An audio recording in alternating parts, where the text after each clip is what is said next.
여러분 반갑습니다. 이 자리에 잘 나오셨습니다. 우리 주 예수님의 이름으로 환영합니다. 여러분 오늘 여러분과 함께 나누시고 말씀은 빌립보서 3장 10절부터 11절 그런데 14절까지 같이 보도록 하겠습니다. 빌립보서 3장 10절부터 14절까지 같이 보도록 하겠습니다. 오늘 말씀은 최고의 자녀 사랑이라는 제목으로 말씀을 전하도록 하겠습니다. 빌립보서 3장 10절로부터 말씀.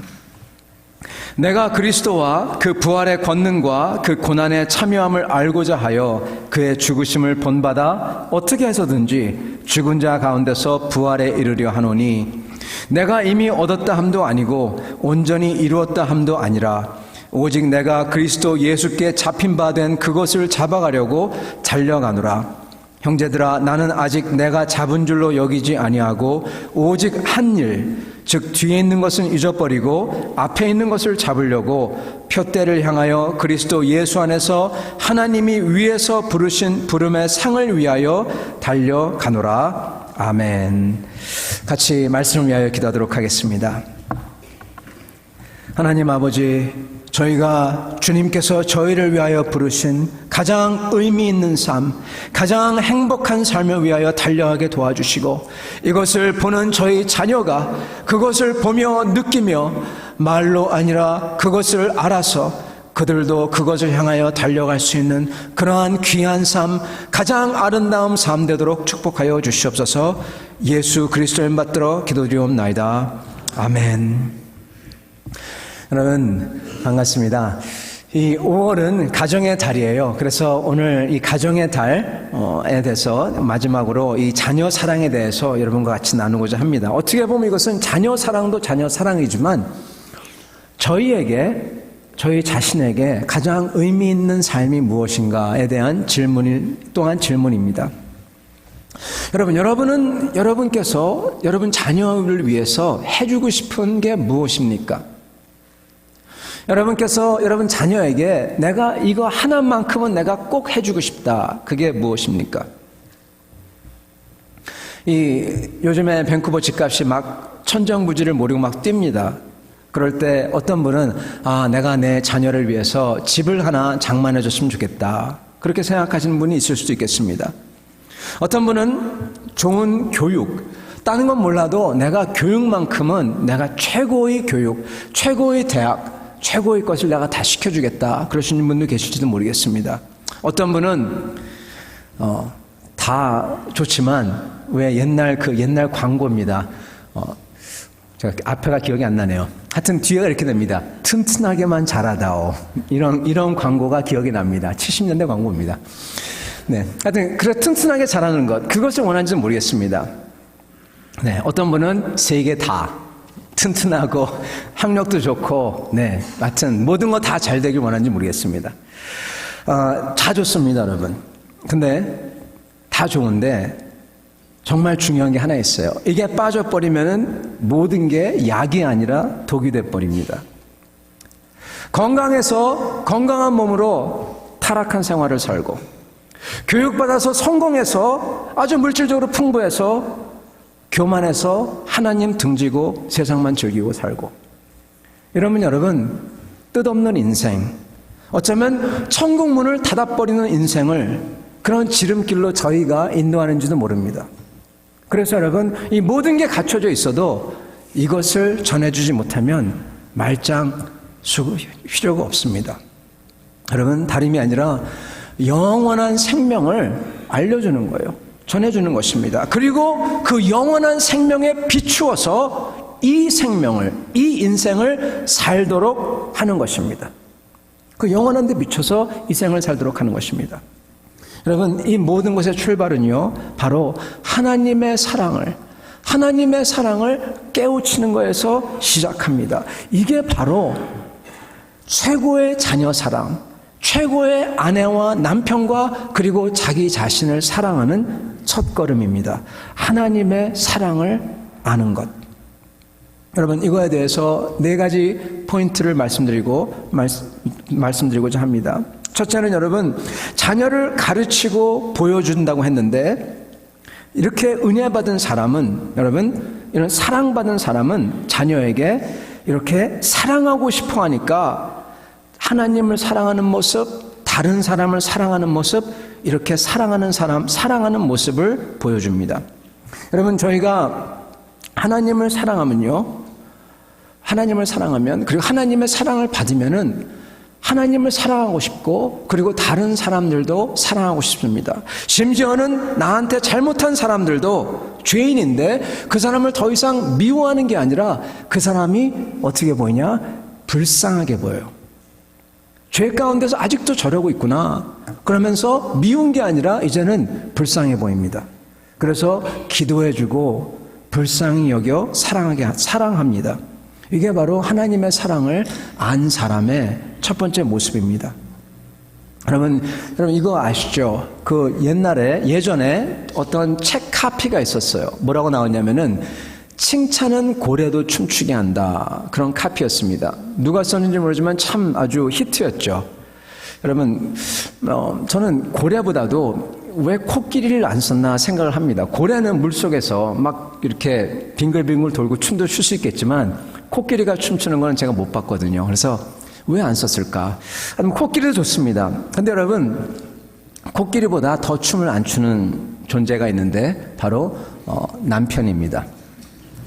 여러분, 남편을 춤추게 하는 방법이 뭔지 아십니까? 알려드릴게요. 어느 부인이 있었습니다. 그 부인이 처녀 때 교회에 잘 나가는 처녀였었는데 어떤 믿지 않는 남자와 사귀었어요. 그리고 그 남자가 약속을 합니다.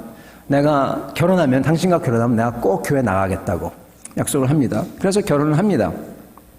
처음에 교회 잘 나갑니다. 그런데 얼마 지나고 나서 점점 교회 안 나가고, 그리고 직장에 가서 술 취해서 들어오고, 그래가지고 시간이 지나갑니다. 10년, 15년, 20년이 지나가요. 매일 술 취해 들어오는 남편입니다.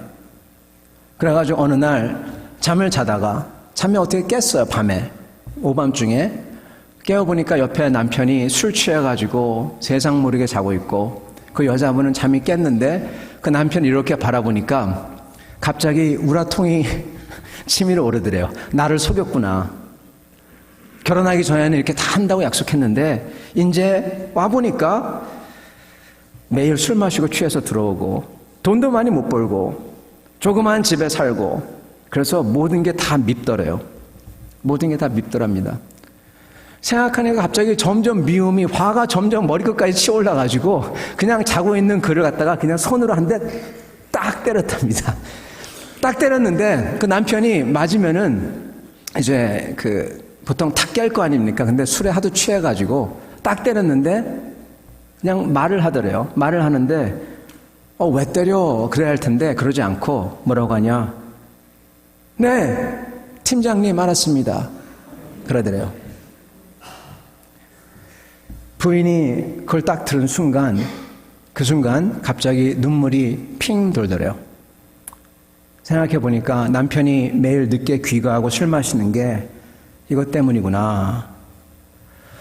그래가지고 얼굴을 보니까 불쌍해 보이더래요. 술 마시고 늦게 귀가하는 게 전부 다 불쌍해 보이더랍니다. 남편이 가여워 보이더랍니다. 얼굴을 계속 보고 있으니까 생각이 떠오르는데, 남편이 술 마셔도 이상한 데 가지 않고 여자들을 멀리해서 감사하고 고맙고, 돈을 많이 못 벌어와도 착실하게 직장에서 열심히 일해주니까 고맙고, 그리고 자기한테 소리치지 않고 욕하지 않아서 고맙고, 교회를 따라오지 않아도 적어도 교회까지 매일 드라이브 해주니까, 열심히 들어주니까 고맙고, 그리고 교회 못 가게 핍박하지 않아서 순순히 자기 신앙을 인정해줘서 고맙고, 그냥 갑자기 전부 다 고맙게 보이더래요. 고맙게 보이고 고맙게 보이고. 그래서 이런 남편을 주신 하나님께 감사하고, 그래서 잠꼬대 하면서 잠든 남편을 보면서 그냥 가만히 얼굴을 보고 있었더랍니다. 가만히 보고 있으니까 그냥 고맙고 그냥 이쁘게 보이더래요. 그래서 물끄러미 웃고 있었답니다. 근데 그때 남편이 갑자기 부시시 눈을 뜨더래요. 아마 한 대 딱 때린 게 술 취하면 그게 한 몇십 초 후에 전달이 되는 모양입니다. 눈을 딱 뜨더니 여자를 보면서 웃고 있으니까 놀라가지고, 아니 당신 지금 뭐하고 있냐고 묻더랍니다. 그때 아내가 하는 말이 당신이 고마워서 그래요. 그랬더랍니다.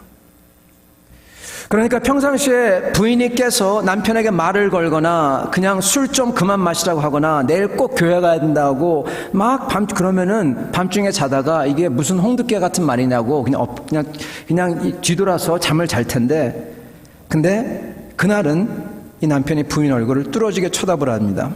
한 몇 초가 흘렀을까요? 그러더니 남편이 갑자기 이렇게 얘기하더래요. 여보, 내가 이제부터 당신하고 교회에 꼭 같이 갈게. 그러더니 손을 꽉 잡더랍니다. 여러분, 이 남편이 그날 밤으로 완전히 달라졌대요. 그렇게 교회 가자고 해도 안 가던 사람이 그날 이후로는 어떤 일이 있더라도 교회 같이 가더래요. 그리고 교회에 계속 나가더니 말씀을 듣고 예배를 드리고 그러다가 어느 날 은혜를 받습니다. 하나님이 자기를 사랑하는 걸 깨닫게 돼요. 그러더니 그 후로는 그 술을 끊고 그 힘든데 그런데 잠자리에 참석 안 하고 오히려 부인보다 더 진지하게 하나님을 찾고 주님을 섬기려고 작정을 한답니다. 여러분, 남편을 춤추게 하는 방법, 여러분, 사랑이에요. 이 사랑은 어디서 나오냐? 감사함에서 나옵니다. 감사함에서 나옵니다. 부인이 하나님 앞에서 이 남편을 돕고 감사할 것을 찾았을 때 남편에 대한 사랑이 밀려온 거예요. 그 전까지는 사랑하고 싶지 않았는데, 이 이야기를 하면은 어느 여자분들은 에이 상투적이다 그렇게 말씀하시는 분이 계신 분이 모르겠습니다. 여자분들이 이걸 싫어하실지 좋아하실지. 저는 이걸 듣고 너무나 감동을 받았어요. 와, 이렇게까지 참 사랑을 참 그렇구나. 네. 여러분, 진짜 그렇습니다. 남편들이 이러한 사랑을 못 받아요. 이렇게 사랑해주는 걸 받을 때 얼마나 감동할지 모릅니다. 부인도 마찬가지죠. 여러분, 저희는 사랑을 언제 할 수 있냐? 감사할 때 할 수 있어요. 사랑은 그냥 안 나옵니다. 하나님이 나를 사랑하는 것을 깨달을 때 너무 고마워서 뭔가 하나님께 해드리고 싶고 다른 사람들도 사랑스럽게 보이는 겁니다. 여러분, 이 사랑은 나를 바꾸고 내 시각과 내 느낌과 내 말과 행동을 바꾸고 그래서 다른 사람을 바꾸고 관계를 바꾸고 심지어는 인생까지 바꿉니다. 그래서 여러분, 은혜 받은 사람은 감사합니다. 사랑합니다. 그래서 은혜 받은 사람들은 마음이 아주 편합니다. 왜냐하면 더 이상 믿지가 않으니까. 불쌍해 보이고 사랑스러우니까요. 여러분, 저희가 자녀한테 보여줄 수 있는 것, 사랑입니다. 감사할 때 이런 사랑을 보여줄 수가 있습니다. 그래서 두 번째로는 여러분, 은혜 받은 사람들은 어떤 모습을 보이냐면요. 그래서 자녀들한테 이것을 유산으로 남겨주냐면요. 고마운 마음을 표현하고 싶어가지고 하나님께, 주님께 뭔가 해드리고 싶어 합니다. 이런 사람들은 섬기려고 하고 봉사하려고 합니다.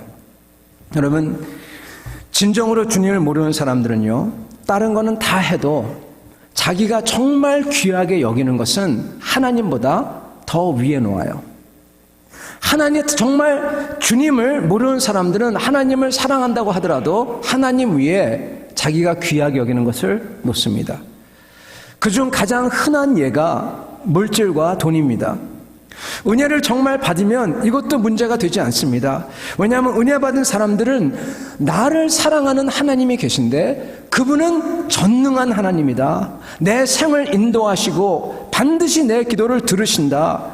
그렇게 믿기에 그렇습니다.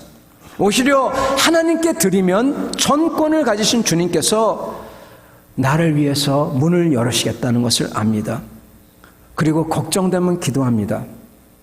그리고 하나님 앞에 모든 것을 다 내려놓으려고 합니다. 주님께 드릴 수 있어서 기뻐합니다. 은혜 받은 사람은 주님께 충성하고 싶기에 앞뒤 안 재고 충성합니다. 드립니다. 낮춥니다. 섬깁니다. 이것을 자녀가 봐야 합니다. 말로만 저희가 이 세상에 살면서 하나님이, 아니 이 세상보다 더 중요한 게 있다, 그게 아니라 정말 저희 자녀들이 그것을 봐야 됩니다. 여러분, 어떤 분은 이런 얘기를 들으면서 이거는 광적인 신앙이 아니냐 생각하시는 분이 있을지 모르겠습니다. 여러분, 아닙니다. 광적인 신앙은요, 광신도들, 광적인 신앙은 두 가지 특징이 있습니다. 첫 번째는 여러분 미신적인데, 첫 번째는 광적인 신앙은요, 이걸 안 하면은 벌 받을 것 같아요. 그래서 두려움으로 합니다. 광신도들은, 광적인 신앙은 반드시 두려움, 그게 뒤에 있습니다. 그리고 두 번째는, 광적인 신앙들은 여러분 자기를 위해서 합니다. 모든 게 자기를 위하는 거예요. 복을 빌고, 그리고 잘 되게끔 빌고. 여러분, 그러나 예수님의 은혜, 하나님의 사랑을 경험한 사람은요, 하나님을 인격적으로 섬깁니다. 즉 비가 오나 눈이 오나 변치 않고 사랑을 하는 충심, 충성의 결심, 하나님 위에 다른 것을 두지 않겠다는 똑바른 가치관의 결심, 이건 여러분 충성이고, 그리고 이건 여러분 이성적이고 논리적이고 이타적이고 헌신적입니다. 미신적인 것과 180도 반대입니다. 믿음 위에 서서 생각하고 가치를 매기고 그리고 결심하는 겁니다. 이게 저희의 신앙입니다. 여러분, 이렇게 하나님 앞에서 주님 앞에 뭔가를 해드리려고 이성적으로, 그리고 저희가 결심하는 삶, 이것을 저희가 저희 자녀에게 보여줘야 됩니다. 셋째로 여러분, 감사한 사람들이 어떻게 자녀에게 유산을 남겨주냐면요, 주님께서 가장 기뻐하시는 것이 무엇인가 찾아내고, 그리고 그것을 하기로 결심을 합니다. 그것을 하는 것을 보여줍니다. 여러분, 우리 주님께서 가장 기뻐하시는 것은 간단히 얘기하자면, 다른 사람들이 하나님의 사랑을 알아서 우리와 같은 기쁨과 감사를 누리며 이 삶을 의미 있게, 뜻있게, 훌륭하게 살도록 하는 그 복음을 전하는 전도와 선교입니다. 여러분, 선교는 주님께서 가장 기뻐하시는 일이에요. 주님이 교회와 좋은 교제, 물질, 예배, 건물, 이걸 다 주신 이유는 이 세상에서 저희가 빛이 되라고, 세상을 섬기라고 주신 겁니다. 저희만을 위해 준 게 결코 아닙니다. 우리가 세상에 줄 수 있는 가장 귀한 것은 여러분, 여러 가지가 있겠지만 그 중에서 제일 귀한 것은 바로 영생입니다. 하나님의 소망입니다. 그래서 이 모든 것을 여러분 선교하라고 주신 것입니다. 저희 교회는 지금 선교를 하고 있습니다.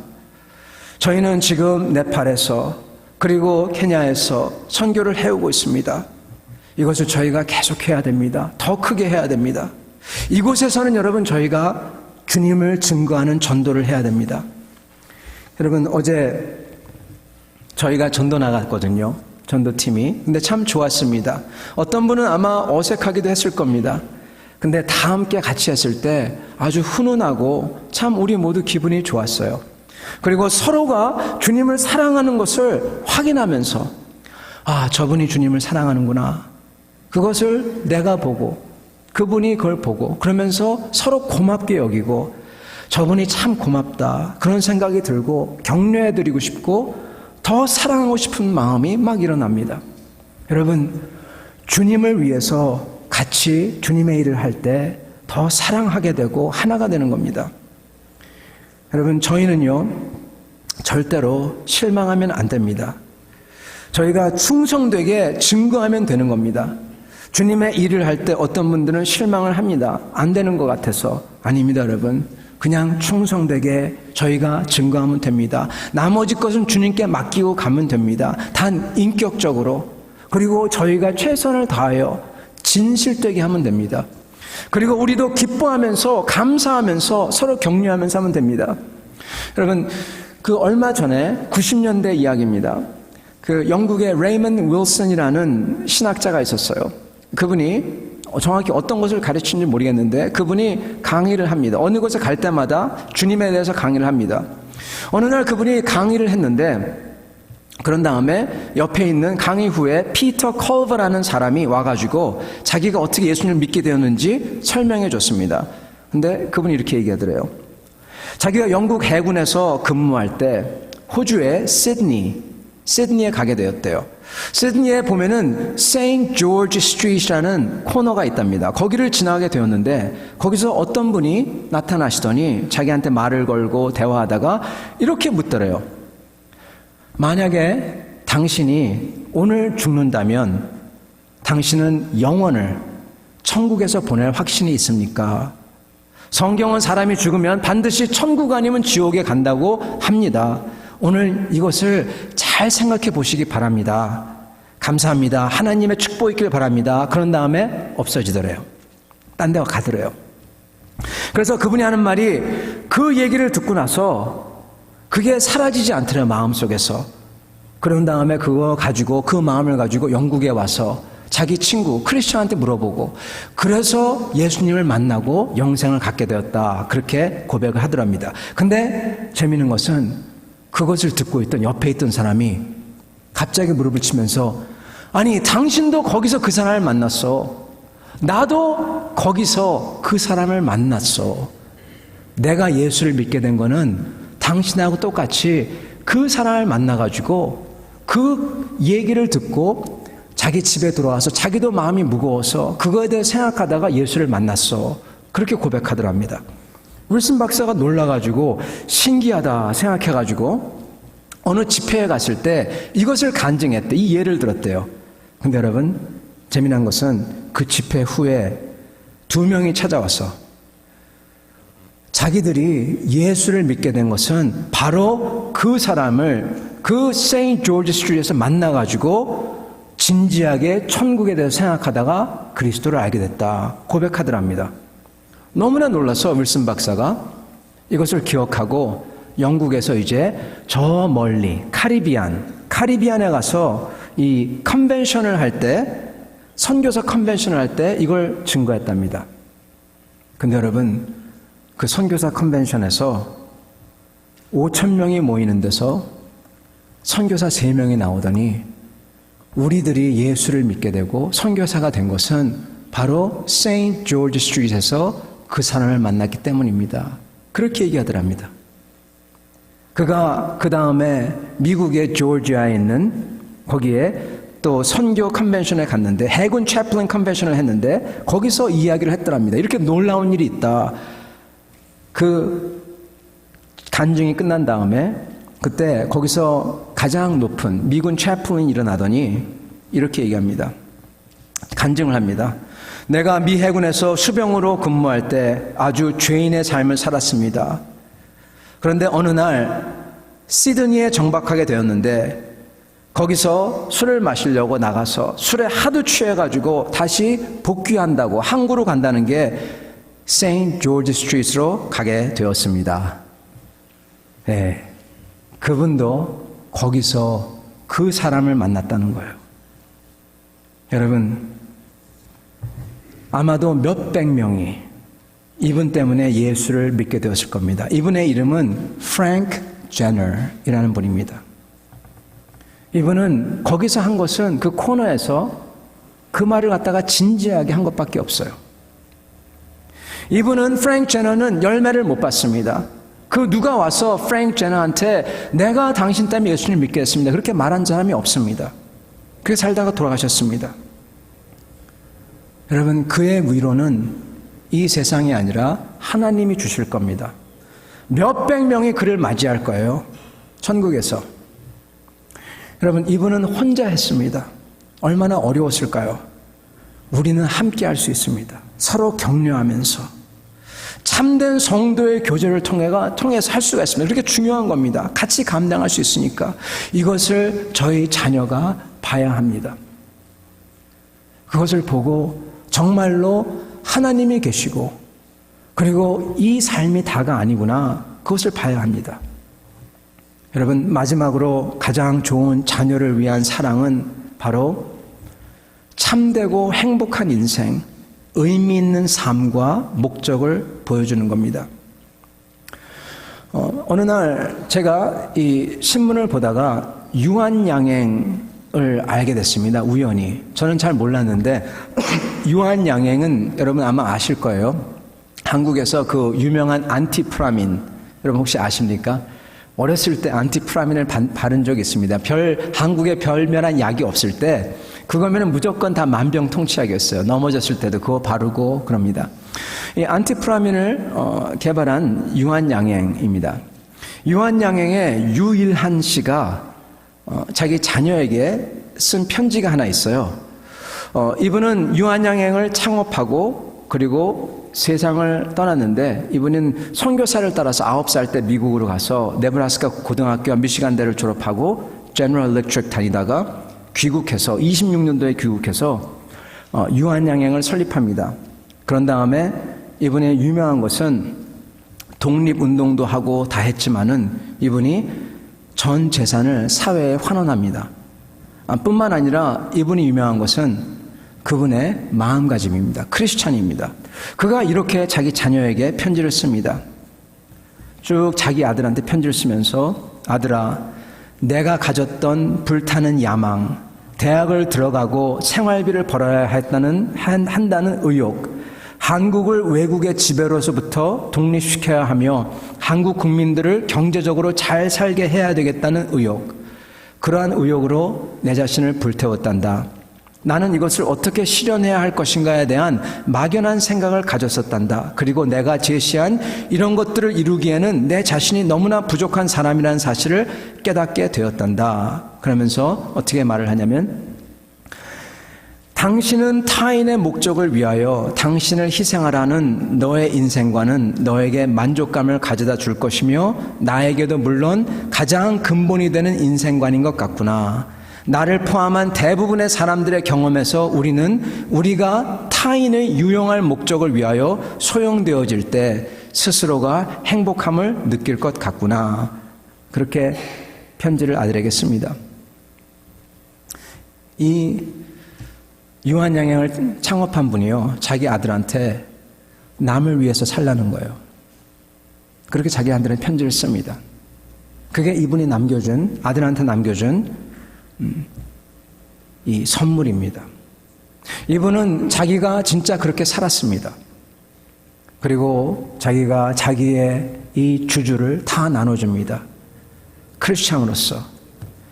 여러분, 주님을 사랑할 때, 저희는 주님을 사랑할 때, 주님의 사랑을 알게 되면 어떻게든지 주님의 사랑을 알려주고 싶어하고, 그리고 이것을 다른 이에게 정말 이러한 사랑을 함께 나눠주고 싶어합니다. 우리를 주님을 사랑하기에 주님께서 기뻐하시는 것을 하려고 합니다.